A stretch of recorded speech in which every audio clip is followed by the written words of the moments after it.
जो मेरे मित्र हो कहता हूं कि जो शरीर का घात करते हैं परंतु उसके पीछे और कुछ नहीं कर सकते, उनसे मत डरो। मैं तुम्हें चिताता हूं कि तुम्हें किससे डरना है।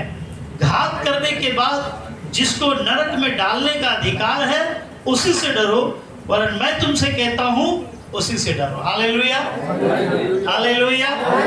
परमेश्वर कहता है कि तुम परमेश्वर से डरो, तुम परमेश्वर से डरो, क्योंकि वो शरीर और आत्मा दोनों को घात कर सकता है। वो शरीर को भी घात कर सकता है और आत्मा को भी घात कर सकता है।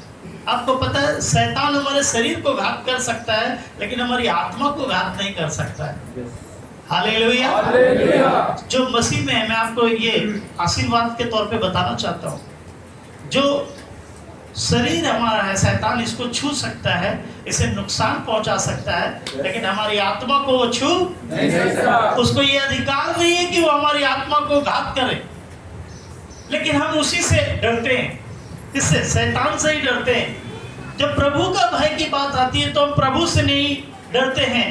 बाइबल बताती है प्रभु जो है उसके हाथों में अधिकार है कि वो आत्मा और शरीर दोनों को क्या करे, घात कर सकता है। वो शरीर का भी मालिक है और आत्मा का भी मालिक, क्योंकि बाइबल बताती है जब आदम मिट्टी ही था, वो निर्जीव था एकदम, उसमें कुछ भी नहीं था। परमेश्वर ने जब अपनी आत्मा उसके नथुनों में फूकी तो वो क्या हुआ, जीवित प्राणी हो गया। तो शरीर भी बनाया हुआ किसका है, परमात्मा का है, और हमारा जो आत्मा है वो भी किसका है, परमात्मा का है। तो ये दोनों चीजों पर अधिकार किसका है, प्रभु का है। इसीलिए हमें क्या करना चाहिए, हमें परमेश्वर से डरना चाहिए, हमें परमेश्वर से डरना चाहिए। हालेलुया। आइए एक दूसरे से कहें, मेरे प्रियो परमेश्वर से डरिए। हर एक जन बोलो, हर एक जन बोलो, एक दूसरे से बोले परमेश्वर से डरो, परमेश्वर का भय मानो, क्योंकि हमको और आपको एक दिन उसके न्याय के सम्मुख खड़ा होना है ना? और इससे कोई भी अछूता नहीं रहेगा, और न्याय किसी के लिए जो है पक्षपात नहीं करेगा। ऐसा नहीं है कि जो पास्टर यहाँ खड़ा होकर प्रचार कर रहा है वो बच जाएगा, या उसके लिए अलग से कोई स्वर्गदूतों को बैठाया जाएगा कि उसका न्याय हो, विश्वासियों का अलग से कोई न्याय किया जाएगा, या जो रेवरेंड या बिशप है उनका अलग से कोई न्याय किया जाएगा। नहीं, सभी को बाइबल कहती है सभी को एक ही तराजू में तोला जाएगा। वो पास्टर हो, वो बिशप हो, वो विश्वासी हो, वो बैप्टिज्म पर्सन हो, कोई भी हो, कैसा भी हो, सेवा करने वाला हो, गैर सेवा करने वाला हो, वो सबको परमेश्वर क्या करेगा, एक ही तराजू में तौलेगा, एक ही तराजू में मापेगा, एक ही सिंहासन के सम्मुख से क्या करेगा, उनका न्याय करेगा जब वो परमेश्वर के सिंहासन के सम्मुख आएंगे। बाइबल में लिखा है, सबोपदेशक की किताब जब आप पढ़ते हैं मेरे प्रियो, सबोपदेशक की किताब जब आप पढ़ते हैं उसके 12वें अध्याय 13 और 14 पद को जब आप पढ़ते हैं तो वहां पर लिखा हुआ है इस बात को, सब कुछ सुना गया, अंत की बात यह है कि परमेश्वर का भय। Hallelujah, hallelujah. आप समझ पा रहे हैं? Hallelujah, hallelujah, hallelujah. सुन पा रहे हैं आप? हालेलुया। बाइबल में लिखा हुआ है सब कुछ सुना गया, अंत की बात यह है कि परमेश्वर का भय मान और उसकी आज्ञाओं का पालन कर, क्योंकि मनुष्य का संपूर्ण कर्तव्य यही है। मनुष्य का संपूर्ण कर्तव्य यही है। आपका कर्तव्य अपने आप को बढ़ाना नहीं है, आपका कर्तव्य नौकरी करना नहीं है, आपका कर्तव्य वो जीविका का एक साधन है। आपका कर्तव्य नौकरी करना, शादी करना, बच्चे पैदा करना, पत्नी के साथ ऐश करना, पति के साथ ऐश करना, ये नहीं है। संपूर्ण कर्तव्य है कि मनुष्य क्या करे, परमेश्वर की परस्तिश करे, परमेश्वर की महिमा करे और उसके भय को माने और उसकी आज्ञाओं को माने। क्योंकि अगर वो उसकी भय और उसकी आज्ञाओं को नहीं मानता है तो बाइबल कहती है 14वें पद में आप पढ़ते हैं, क्योंकि लिखा हुआ है, क्योंकि परमेश्वर सब कामों और सब गुप्त बातों का, चाहे वह भली हो या बुरी हो, क्या करेगा, न्याय करेगा। Hallelujah, hallelujah. आप सुनिश्चित करें कि क्या आप परमेश्वर के भय में हैं। आप सुनिश्चित करें क्या आप परमेश्वर की आज्ञाओं को मानते हैं। आज मैं आपको बताना चाहता हूँ, मनुष्य सारे कर्तव्यों का निर्वाह बड़े आराम से कर रहा है और सुंदर तरीके से कर रहा है। अगर वो जॉब के कर्तव्य का पालन हो तो बड़े अच्छे से कर रहा है, पत्नी और बच्चों के कर्तव्य का पालन बड़े अच्छे से कर रहा है, अपनी मौलिक जिम्मेवारियां, सामाजिक जिम्मेवारियों का वो उन कर्तव्यों का पालन बड़े अच्छे से कर रहा है। लेकिन जब बात आत्मिक जो है कर्तव्यों का निर्वाह करने के लिए और आत्मिक कर्तव्यों को मानने की आती है तो मनुष्य क्या होता है, वहां से स्लिप हो जाता है। उसको लगता है कि जिन कर्तव्यों का मैं निर्वाह कर रहा था यही मेरे लिए सब कुछ है, बाकी जो चीज है वो अपने आप धीरे धीरे होती रहेंगी। लेकिन मैं आपको बताना चाहता हूँ, बाइबल कहती है इब्रानियों की किताब में बाइबल कहती है, इब्रानियों 9 अध्याय और उसके 27वें पद में बाइबल कहती है, जैसे मनुष्यों के लिए एक बार मरना और उसके बाद न्याय का होना नियुक्त है। मनुष्यों का एक बार मरना और उसके बाद न्याय का होना नियुक्त है, एकदम फिक्स है कि आपका न्याय किया जाएगा, हर एक भली और बुरी बात का न्याय किया जाएगा। इसीलिए आप समस्त सारे कर्तव्यों का निर्वाह करने के साथ साथ इस कर्तव्य को सबसे सर्वश्रेष्ठ श्रेणी में रखें और वो कर्तव्य है परमेश्वर का भय मानना, परमेश्वर के लिए अपने आप को तैयार करना, उसकी आज्ञाओं पर चलना। क्योंकि एक ऐसा समय आएगा, जैसा भी मैंने बताया कि एक ऐसा समय आएगा कि कुछ भी गुप्त में नहीं रखा जाएगा, कुछ भी अंधेरे में नहीं रखा जाएगा। माता पिता ने जो किया है वो जो है बच्चों को दिखाया जाएगा, देखो तुम्हारे माँ बाप ने ऐसा किया है। एक बड़ा स्क्रीन लगा रहेगा, समझाने के लिए मैं बोल रहा हूँ आपको, एक बड़ा ऐसा स्क्रीन लगा रहेगा और जो है दिखाया जाएगा माँ बाप को, देखो तुम्हारे बच्चों ने ये किया है, छुप छुप कर तुम्हारे बच्चे नशा करते थे, देखो ये छुप छुप कर गंदी बातें करते थे, ये तुम्हारी बेटी ऐसा करती थी, वो तुम्हारा बेटा ऐसा फोन में बातें करता था, देखो तुम्हारे बेटे और बेटियां ऐसा करते थे। बच्चों को दिखाया जाएगा, देखो तुम्हारे माँ बाप ऐसा कर रहे थे, तुम्हारे माँ बाप जिनको तुम आदर्श मानते थे, जिनको तुम सम्मानीय मानते थे, देखो तुम्हारे माँ बाप ऐसा करते थे। और वहाँ पर क्या होगा, हमें लज्जा का पात्र होना होगा कि हमारे बच्चे हमारी करतूतों को देखेंगे, हमारे माँ बाप हमारी करतूतों को देखेंगे, क्योंकि वहाँ पर पर्दे में कुछ भी नहीं रहेगा। Hallelujah, hallelujah. वहाँ पर पति को पत्नी की सारी कारस्तानियां दिखाई जाएंगी, पति को पत्नी की सारी कारस्तानियां दिखाई जाएंगी कि देखो अकेले में तुम्हारी पत्नी क्या करती है, और पत्नी को पति की दिखाई जाएंगी कि देखो तुम्हारा पति जब बाहर जाता है तुमसे कहता है कि सोना बाबू मैं तुमसे बहुत प्यार करता हूँ, और बाहर जाता तो दूसरी सोना को क्या करता है, सोना गिफ्ट कर रहा है ना। हर एक चीज दिखाई जाएगी, कोई भी चीज जो है पर्दे में नहीं रहेगी।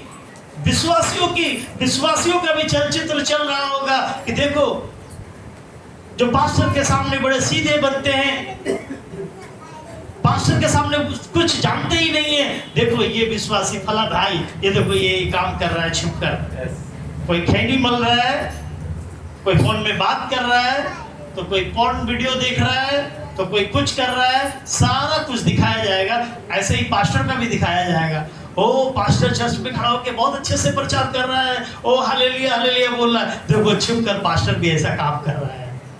कुछ भी ऐसा नहीं है जिसको आप बंदेज कर सकें, कोई भी ऐसी चीज नहीं जिसको आप ढक सकें। याद रखिए आप जो कर रहे हैं, मैं आपको आगाह करता हूं, याद रखिए जो आप कर रहे हैं उसको एक न एक दिन परमेश्वर खोलेगा, और वो दिन परमेश्वर के न्याय का दिन होगा। आप बच नहीं सकते। कुछ लोग बोलते हैं अरे मर जाएंगे तो फिर पता नहीं कहाँ जाएंगे, कौन किसने देखा है। कई लोगों का ऐसा है, मरने के बाद कौन कहाँ जानता है, कौन कहाँ जाएगा नहीं जाएगा। लेकिन मैं आपसे कह देता हूँ, आपकी असल जिंदगी जो है वो मरने के बाद ही शुरू होगी।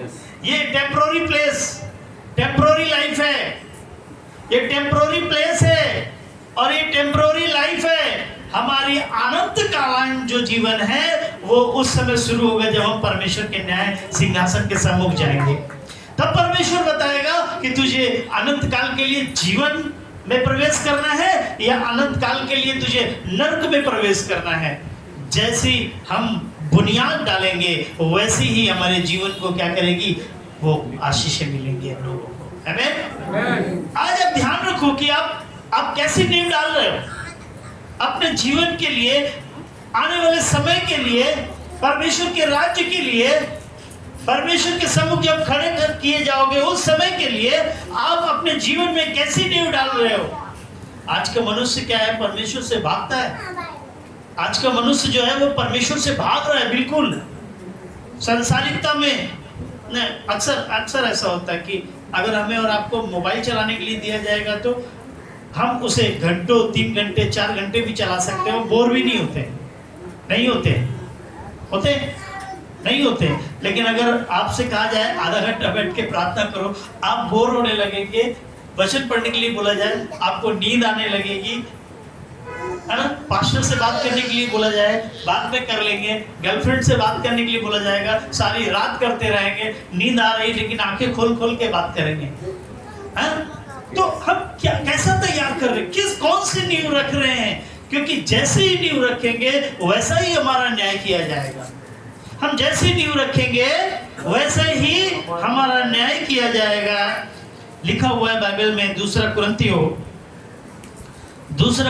में, अधिक समय नहीं लूंगा आज, है ना। दूसरा कुरिन्थियों 5 अध्याय और उसके 10वें पद को पढ़ेंगे। वहां लिखा हुआ है, पढ़ेंगे सर। क्योंकि अवश्य है कि हम सब का हाल मसीह के न्याय आसन के सामने खुल जाए। अवश्य है कि हम सब का न्याय जो है मसीह के आसन के सम्मुख खुल जाए, कि हर एक व्यक्ति अपने अपने भले बुरे कामों का बदला जो उसने देह के द्वारा किए हो पाए। हालेलुया। इस देह के द्वारा हम यहाँ जो भी बोल रहे हैं, भलाई बोल रहे हैं तो हमें भलाई मिलेगी, और हम बुराई बोल रहे हैं तो बुराई भी मिलेगी। यदि हम परमेश्वर के इस मंदिर को नुकसान भी पहुंचा रहे हैं तो भी हमें क्या करेगा, दंड मिलेगा। यदि हम परमेश्वर की, हमारा बाइबल बताती है ना कुरिन्थियों किताब में, हमारा शरीर जो है वो परमेश्वर का मंदिर है। अगर हम इससे भी नुकसान पहुंचा रहे हैं तो याद रखना इसका भी न्याय परमेश्वर करेगा। बाइबल में लिखा हुआ, क्योंकि अवश्य है कि हम सब का हाल मसीह के न्याय आसन के सम्मुख खुल जाए, कि हर एक व्यक्ति अपने अपने भले बुरे कामों का बदला जो उसने देह के द्वारा किए हो पाए।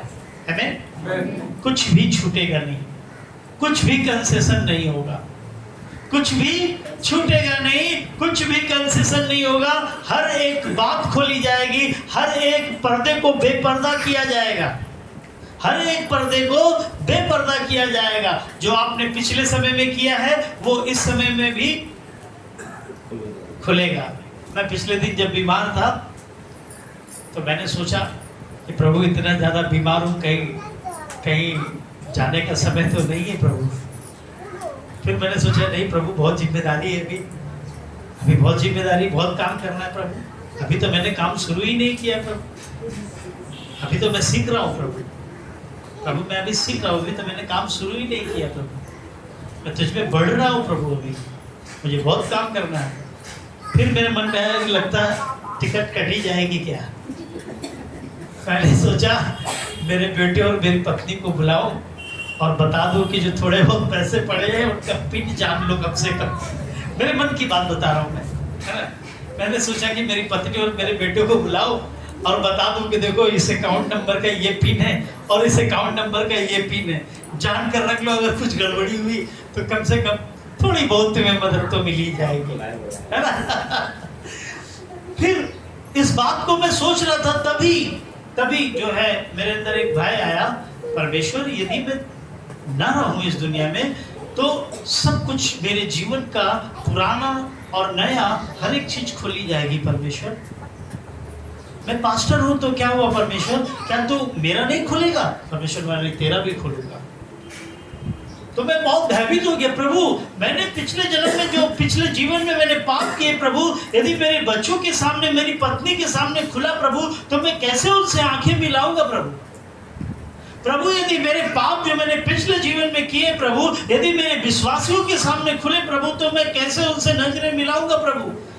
मैंने बोला प्रभु वो जो पिछले जीवन में मैंने पाप किए हैं ना, तेरी दया हो जाए प्रभु, तो उन्हें तो वॉश ऑफ कर दे प्रभु, तो उन्हें क्षमा कर दे प्रभु, अपने लहू से धो दे, ताकि प्रभु जब तेरे न्याय के सिंहासन के सम्मुख आऊं प्रभु, तो बस जो पर्दा है ना वो सफेद ही दिखे, कुछ दिखना नहीं चाहिए उधर, है ना, दिखना नहीं चाहिए उधर। यदि आप भी चाहते हैं कि हम नहीं दिखना है उधर, तो अभी समय है, पश्चाताप करें, पछतावा करें और पश्चाताप करें। कई बार हम पछतावा करते, पश्चाताप नहीं करते।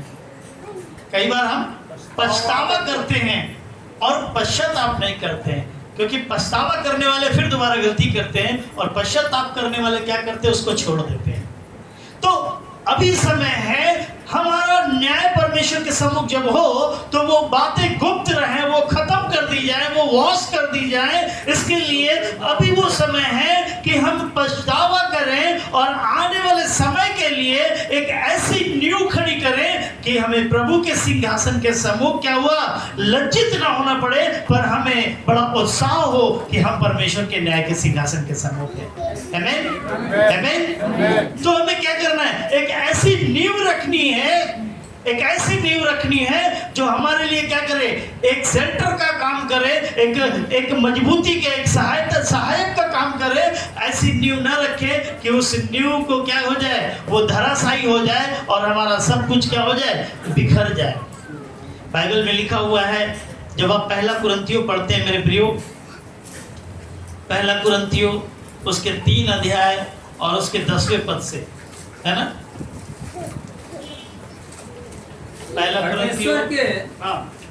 परमेश्वर के उस अनुग्रह के अनुसार जो मुझे दिया गया, मैंने बुद्धिमान राजमिस्त्री के समान नींव डाली और दूसरा उस पर रद्दा रखता है, परंतु हर एक मनुष्य चौकस रहे कि वह उस पर कैसा रद्दा रखता है। हालेलुया। आप ध्यान से, मैं आपके लिए पढ़ना चाहता हूँ, बहुत ध्यान दीजिएगा। यहाँ पे लिखा हुआ है, परमेश्वर के उस अनुग्रह के अनुसार जो मुझे दिया गया, मैंने बुद्धिमान राजमिस्त्री की नई नींव डाली।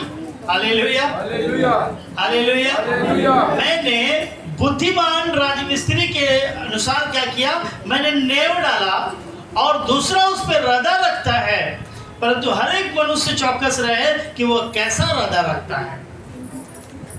क्या आप अपने आप को जांचते हैं? क्या आप इस बात से चिंतित हैं? क्या कभी आप इस विषय पर विचार करते हैं कि आप अपने जीवन की इस जो शैली है उसमें आप किस प्रकार का रद्दा रख रहे हैं?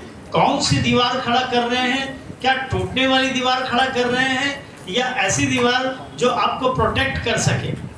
बाइबल में लिखा हुआ है, हर एक मनुष्य चौकस रहे कि वो कैसा रद्दा रखता है, क्योंकि उस नींव को छोड़ जो पड़ी है और वह मसीह यीशु है, कोई दूसरी नींव नहीं डाल सकता है। हालेलुया। परमेश्वर ने जिस नींव के लिए हमें इस्तेमाल किया है और जिस नींव को हम पर डाला है, उसको छोड़कर यदि आपने दूसरी कोई नींव डाली तो याद रखिए, परमेश्वर उस नींव को तोड़ेगा और क्या करेगा, उसका न्याय करेगा। बाइबल में लिखा है, और यदि कोई इस नींव पर सोना या चांदी या बहुमूल्य पत्थर या काट या घास या फूस का रद्दा रखता है, तो हर एक का काम प्रकट हो जाएगा, क्योंकि वह दिन उसे बताएगा, इसलिए कि आग के साथ प्रकट होगा और वह आग हर एक का काम परखेगी कि कैसा है। आमीन। हमारा न्याय कैसे होगा? आग के समान होगा, और आग परखेगी कि हमारा काम कैसा है। बाइबल में लिखा आगे कि जिसका काम उस पर बना हुआ स्थिर रहेगा वह मजदूरी पाएगा। जिसका काम उस पर बना हुआ स्थिर रहेगा वो मजदूरी पाएगा, और यदि किसी का काम जल जाएगा तो वो हानि उठाएगा, पर वह आप बच जाएगा, परंतु जलते जलते। हमें क्या करना है मेरे प्रियो? हम कैसी नींव रख रहे हैं, कैसी रद्दा रख रहे हैं? हम परमेश्वर के अंतिम समय के लिए कैसे अपने आप को तैयार कर रहे हैं? हम किसके लिए बना रहे हैं? हम किन चीजों से बना रहे हैं? हमारे बनाने का उद्देश्य क्या है? हम क्या बना रहे हैं? क्या हम बनाने से लाभ पाएंगे या दुख उठाएंगे? हर एक मनुष्य को चौकस रहना है। हर एक मनुष्य को चौकस रहना है, क्योंकि आप कुछ भी कर रहे हैं ना, हर एक चीज रिकॉर्डेड हो रही है। जैसे सीसीटीवी कैमरा अभी यहाँ पे लगा हुआ कोने में, मैं जो बोल रहा हूँ, आप जो हरकत कर रहे हैं, आपको लगता होगा कोई नहीं देख रहा है, लेकिन ये सीसीटीवी कैमरा मुन्ना भाई का है। तो ये क्या है, हमको और आपको सबको कैप्चर कर रहा है। इसकी आंख जो है हमको आपको कैप्चर कर रही है। और जब मुन्ना भाई को हम लोगों को देखना होगा तो वहाँ टीवी में वो प्ले मारेगा और वहाँ सब चीज दिखेगा। ओ पास्टर आज ये प्रचार कर रहा था, ओ ये विश्वासी ये कपड़ा पहन के आया था, ओ आज इतने विश्वासी आए थे। तो हर एक चीज क्या है वो वहां पे दिखाई देगी। इसीलिए बाइबल कहती है हर एक मनुष्य को चौकस रहना है, क्योंकि मसीह को छोड़कर तुम कोई दूसरी नींव नहीं रख सकते हैं। हर एक के काम आग से परखे जाएंगे। जिसका काम उस पर बना रहेगा वो मजदूरी पाएगा, और बाकी हानि उठाएंगे, नुकसान उठाएंगे। उनको अनंत आग का सामना करना पड़ेगा, और ये आग कभी भी खत्म नहीं होगी। वो अनंत नरक का सामना करना पड़ेगा, जहां से वो दोबारा कभी भी किसी की भी सिफारिश से। फिर से आप अपने कानों को खोल लीजिए, मैं आपको बताना चाहता हूं, यदि आपने उस अनंत जीवन को खो दिया, अपने कामों को खराब करके, गलत नींव रख के, परमेश्वर के आज्ञाओं का उल्लंघन करके, उसके भय का उल्लंघन करके यदि आपने गलत नींव रख दी, तो याद रखिए उस अनंत आग, अनंत नरक से आपको कोई भी इतना शक्तिशाली नहीं है कि वो आपको वहां से निकाल रहा है। वहां से आपको कोई नहीं निकाल सकता है। और मैं फिर से आपको बताऊं कि वो आपका ऐसा समय होगा जिसको आपको पूरे आजीवन अनंत काल के लिए उसको आपको झेलना पड़ेगा। Hallelujah, hallelujah. इसलिए बाइबल कहती है प्रकाशित वाक्य की किताब में, बाइबल कहती है 20वें अध्याय में जब आप पढ़ते हैं 11 से लेकर 15 तक वहां लिखा है, फिर मैंने एक बड़ा श्वेत सिंहासन और उसको जो उस पर बैठा हुआ है देखा, जिसके सामने से पृथ्वी और आकाश भाग गए और उनके लिए जगह न मिली। फिर मैंने छोटे बड़े सब मरे हुए को सिंहासन के सामने खड़े हुए देखा, और पुस्तकें खोली गई, और फिर एक और पुस्तक खोली गई, और फिर एक और पुस्तक खोली गई, अर्थात जीवन की पुस्तक। और जैसे उन पुस्तकों में लिखा हुआ था उसके अनुसार मरे हुओं का न्याय किया गया, और समुद्र से उन मरे हुओं को जो उसमें थे दे दिया गया, और मृत्यु और अधोलोक ने उन मरे हुओं को जो उनमें थे दे दिया, और उनमें से हर एक के कामों के अनुसार उनका न्याय किया गया। और मृत्यु और अधोलोक भी आग की झील में डाले गए। ध्यान से सुनिए, मृत्यु और अधोलोक भी आग की झील में डाले गए। या आग की झील, ध्यान से सुनेंगे वहां क्या लिखा हुआ, मृत्यु और अधोलोक भी आग की झील में डाले गए। और यह आग की झील तो दूसरी मृत्यु है। एक मृत्यु से आप सोचेंगे हम बच गए यहाँ से, एक मृत्यु से आप सोचेंगे हम बच गए, काम खत्म। नहीं, अभी दूसरी मृत्यु इंतजार कर रही है। आप अगर उस मृत्यु से बचना चाहते हैं तो आज अपने जीवन को सही कीजिए, आज परमेश्वर की आज्ञाओं में रहिए, आज परमेश्वर का भय मानिए, आज अपने जीवन को सही कीजिए, आज परमेश्वर की इच्छा के अनुसार अपने जीवन को चलाइए। आज अपने जीवन के लिए एक ऐसा सफर तैयार कीजिए जब आपको लज्जित ना होना पड़े। आप एक ऐसा काम तैयार कीजिए कि परमेश्वर जब उसे प्ले करे ना तो आपको लज्जित नहीं होना पड़े। आप निश्चित रहें कि यस, मेरे सारे काम क्या है, मेरे सारे काम क्या है, अच्छे हैं और परमेश्वर के अनुग्रह में थे। हालेलुया, परमेश्वर की अगुवाई में थे। हालेलुया, परमेश्वर की आज्ञाओं में थे। हालेलुया, परमेश्वर के भय में थे। हालेलुया। आपको लज्जित ना होना पड़े, आपको, क्योंकि वहां बाइबल में लिखा है कि वहां दांत पीसने और रोने के सिवा कोई भी चारा दूसरा नहीं है। इसीलिए क्या करना है मेरे प्रियो, आज मैं अधिक देर आपसे बातें नहीं करूंगा, लेकिन मैं आज आपको बताना चाहता हूं कि हमारा और आपका न्याय होना एक फिक्स बात है, ट्रूथ है, ये यूनिवर्सल ट्रूथ है ये। इसीलिए अपने न्याय के दिन को पुख्ता करें, अपने कामों को पुख्ता करें, ताकि हमें लज्जित ना होना पड़े, हमें लज्जित ना होना पड़े। आज जो भी कुछ कर रहे हैं आप, लुक लुका कर करेंगे, छुप छुपा कर करेंगे, पर्दों में करेंगे, दीवारों के पीछे करेंगे, दरवाजा बंद करके करेंगे, सब प्ले होगा, सब प्ले होगा। मैं पिछले दिन सच में भयभीत था, मैं सच में भयभीत था। प्रभु मेरे पुराने काम अगर मेरा बेटा देखेगा, ओ मेरे पापा जी ऐसा गुल खिलाते थे।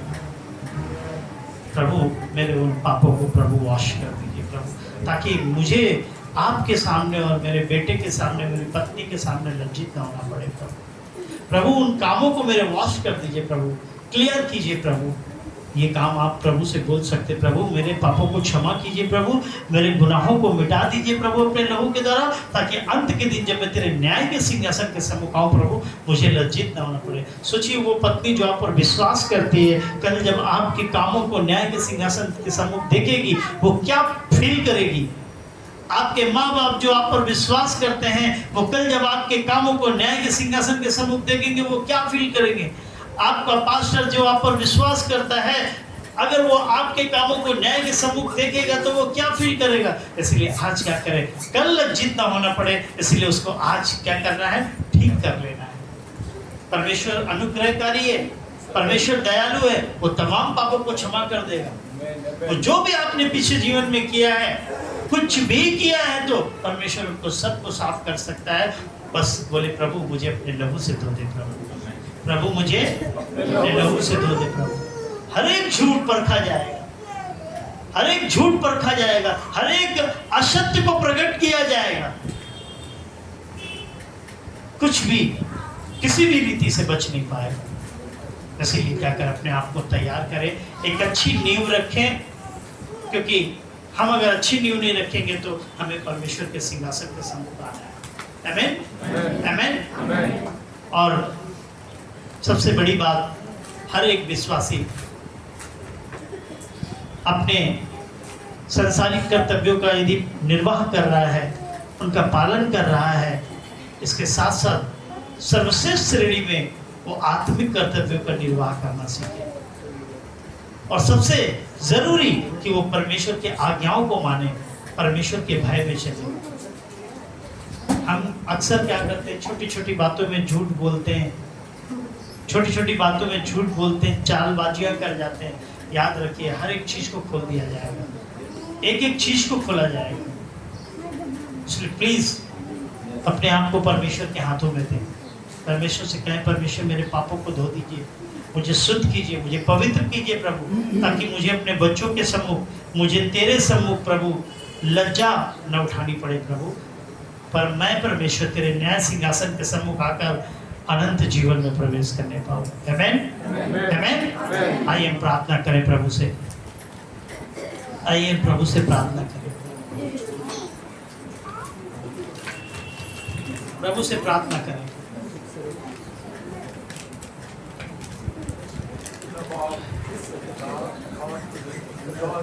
अगर कोई बुरा करता हुआ मिलता है, गलत करता हुआ मिलता है, उसे चिताइए, अब बोलिए भाई सब कुछ खोला जाएगा, भाई सब कुछ खोला जाएगा, बहन सब कुछ खोला जाएगा। अभी नहीं खोल पाएगा तो बाद में खुलेगा, और बाद में खुलेगा तो हंटर भी चलेगा, बाद में खुलेगा तो हंटर भी चलेगा। अगर अभी सुधर गया तो बच जाएगा। आइए अपने आप को प्रभु के हाथों में रखें, प्रार्थना करें प्रभु से। प्रभु मेरा जीवन प्रभु पाप से भरा हुआ, पाप से उत्पन्न हुआ, तू करुणा निधान, तारणहार और पालनहार है, तू शुद्ध करने वाला, तू पवित्र करने वाला, तू मेरे पापों को मिटा देने वाला है प्रभु। और प्रभु भजन संहिता 32 कहता है कि क्या ही धन्य है वो पुरुष जिसके अपराधों का लेखा यहोवा ना ले। प्रभु मेरे